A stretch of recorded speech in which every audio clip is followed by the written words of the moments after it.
Hello everyone. Today I'm going to show how to draw graph transformations and how to sketch them on the horizontal and y-axis. The exercise I have on this screen, I have a cubic function, and you see it has a maximum at -2, and the minimum at 3, -5. And the exercise, we need to find the transformation y equals f bracket x plus 3, and especially the effect on the coordinates on the original function. And let's see what type of transformation is this one. First thing is to see what type of transformation is the f bracket x plus 3. The f bracket x plus 3 is a horizontal translation a units. And because the number is a positive +3, it goes a units to the left. And now this has an effect on the original coordinates. And since we have the -2, as a maximum, this goes horizontally 3 units to the left, and the new position is -5, 3. The origin, we go into -3, 0, and the point B is going to 3, the 3 -5 goes into 0, -5. All the points have moved 3 units to the left. This is the first transformation. The part B is another transformation, is the 2 times the original function. Now the effect of this transformation, it will change the y coordinates by a factor of 2. So you see the effect on the new graph. The new graph will go a bit steeper and become more stretched on the y-axis. And you see the points, the A has gone into -2, 6, the origin stays in the same position, and the P goes into 3, -10. This is because I applied this transformation, the A bracket f a times the f bracket x is a y scaling by factor of 2, and this affects the y coordinates by a factor of 2. The other part of this exercise is they give you the function fx plus a. The graph of the y equals fx plus a has a minimum at 3, 0, and you see the original is on the right hand side. And I have applied transformation f bracket x plus a, and the new minimum, then b, has moved into 3, 0.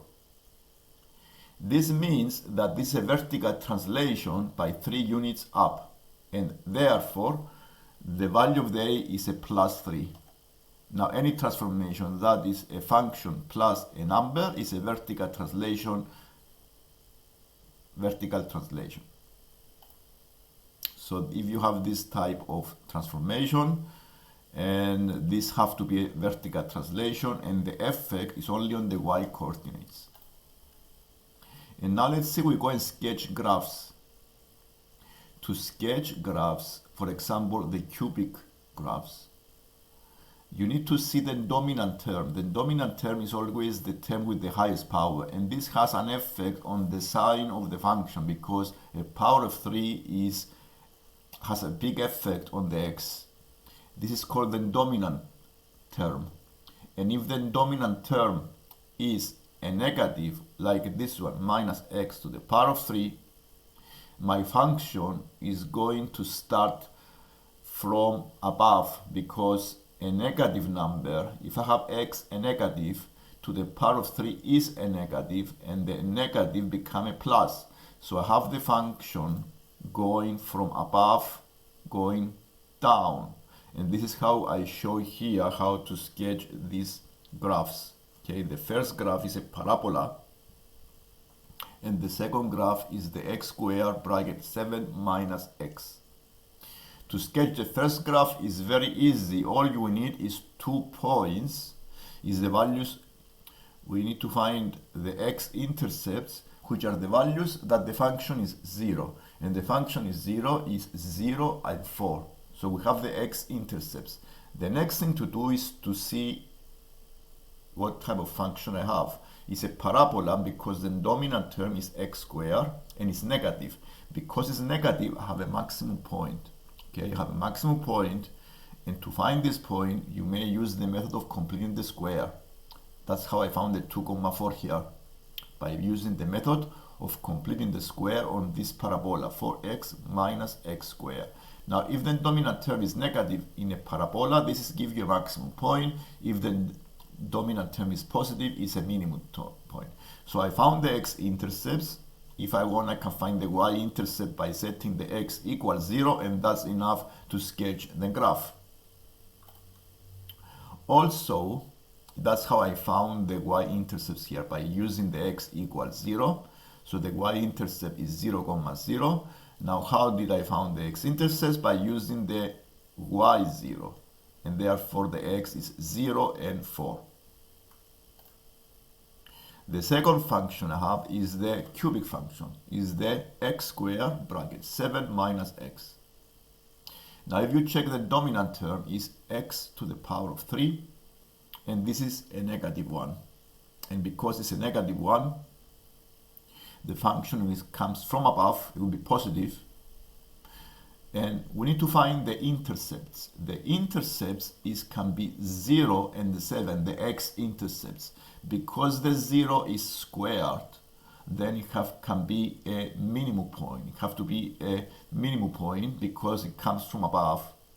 Have to be a minimum point. And also I have another intercept at 7. So I have a maximum somewhere between 0 and 7, and then goes below the horizontal axis after the value of x 7. And I have a graph like this. So if you want to sketch a cubic graph, you may check the dominant term if it's a negative or a positive.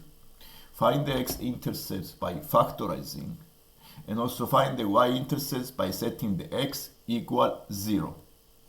That's all you need. Okay, these are some algebra techniques I use to sketch. And also I use the method of completing the square on this first graph to find the 2,4. You see the bracket. I make them complete the square, and I found the 2,4. And to find the points of intersection between the two graphs, the parabola and the cubic graph, is necessary to use the method of simultaneous equations. And to use this method, we use substitution by making the y equal. We substitute the y of one function into the y of the second, and I make this equation, and that's how I found this cubic equation. X bracket x squared minus 8x plus 4 is equal to 0. Is after factorizing. And now you can also find the points of intersection by solving this equation. It's very easy to solve because it has been factorized. And the two solutions, I have to solve the quadratic on the first bracket, x squared minus 8x plus 4, and the linear x. The solutions are very easy to find. The x squared minus 8x plus 4 is a quadratic. You can use the quadratic formula. That's how I use here the quadratic formula. I found the 2 points of intersection. 4 plus 2 root 3 and 4 minus 2 root 3. And once you find the x values, you use the one of the functions and you put the x into this equation and find the y's. And this gives you a set of points of intersections. And for homework, you may try this exercise for your script. If you like the lesson and you want to subscribe and see more lessons, please do and like the video as well to help grow the channel. Thank you.